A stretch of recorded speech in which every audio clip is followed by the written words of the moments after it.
বাংলাদেশের সংস্কৃতিতে, বাংলাদেশের রাজনীতিতে, বাংলাদেশের সমরনীতিতে, বাংলাদেশের নদীতে, সীমান্তে, সমুদ্রে এই যে সর্বত্র আধিপত্য, সে আধিপত্যের বিরুদ্ধে সাংস্কৃতিকভাবে, বুদ্ধিবৃত্তিকভাবে, কবিতার মাধ্যমে, প্রতিবাদের মধ্য দিয়ে ওসমান হাদি ভাই নতুন বাংলাদেশে তিনি স্বপ্ন বিনির্মাণ করতে সমর্থ হয়েছিলেন।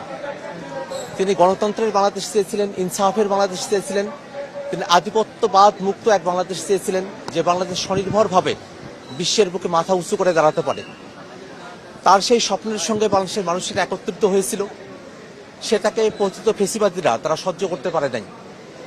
তারা বাংলাদেশ থেকে পালিয়ে গেছে, কিন্তু সেই ভারতের মাটিতে বসেই তারা ওসমান হাদি ভাইকে খুন করার পরিকল্পনা করেছে এবং বাংলাদেশে তারা একটা চক্রের মধ্য দিয়ে ওসমান হাদি ভাইকে সরাসরি গুলি নিক্ষেপ করেছে। ভাইকে তারা হত্যা করেছে। আমাদের ভাই শহীদ হয়েছেন। ওসমান হাদি ভাই যে স্বপ্ন দেখেছিলেন, সেই স্বপ্নের জন্য তিনি শহীদ হয়েছেন। সেই সোনার বাংলাদেশ, সেই নতুন বাংলাদেশ, ইনসাফের বাংলাদেশ, সেটা যেন আমরা গঠন করতে পারি। আজকের জানাজার নামাজ থেকে আমরা সেই শপথই গ্রহণ করছি। ওসমান হাদি ভাইয়ের মরদেহ কবরে শায়িত করে কবরে মাটি দিয়ে সেই হাত নিয়ে আপনাদের কাছে উপস্থিত হয়েছে। সেই কবরের তাজা মাটি আমাদের হাতে লেগে আছে এখনো। সেই মাটির শপথ, ওসমান হাদি ভাইয়ের জানাজায় এত মানুষের সমাগম হয়েছিল, সে সব মানুষের শপথ।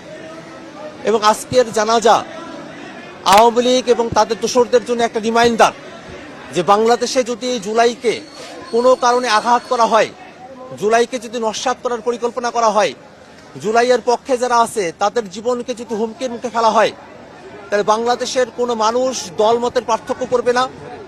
বাংলাদেশের সকল দলের মানুষ, ফেসিবাদ বিরোধী সকল মানুষ, সকল ছাত্র সংগঠন, আপামর জনতা, তারা সকলে একযোগে তারা রাজপথে নেমে আসবে। আজকের জানাজার মধ্য দিয়ে সেটা আবারও প্রমাণিত হয়েছে। আজকে জুলাই আমাদের কাছে আবারও ধরা দিয়েছে। আমরা আল্লাহর কাছে দোয়া করি, আল্লাহ রাব্বুল আলামিন যেন ওসমান হাদি ভাইকে কবুল করেন এবং ওসমান হাদি ভাই যে জুলাইয়ের বাংলাদেশের স্বপ্ন দেখতেন, ইনসাফের বাংলাদেশের স্বপ্ন দেখতেন, সেই জুলাইকে যেন আমরা হাদি ভাইয়ের শাহাদাতের মধ্য দিয়ে পরিপূর্ণ করতে পারি, এই দোয়াই আল্লাহ রাব্বুল আলামিনের কাছে আমরা করতে চাই। ওসমান হাদি ভাইকে যারা হত্যা করেছে, এটা শুধু একজন দুইজন ব্যক্তি নয়, এটা একটা গ্রুপ, একটা চক্র।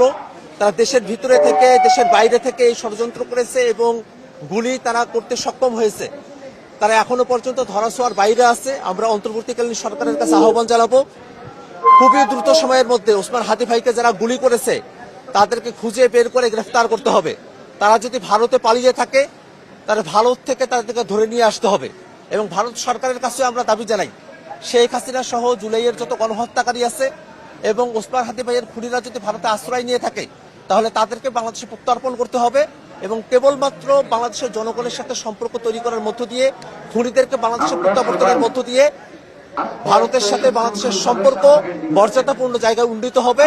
তার আগে পর্যন্ত ভারতের দমননীতি, আগ্রাসন, আধিপত্য এবং বাংলাদেশের খুনিদেরকে ভারতে আশ্রয় দেওয়াকে বাংলাদেশের মানুষ কোনোভাবেই গ্রহণ করবে না।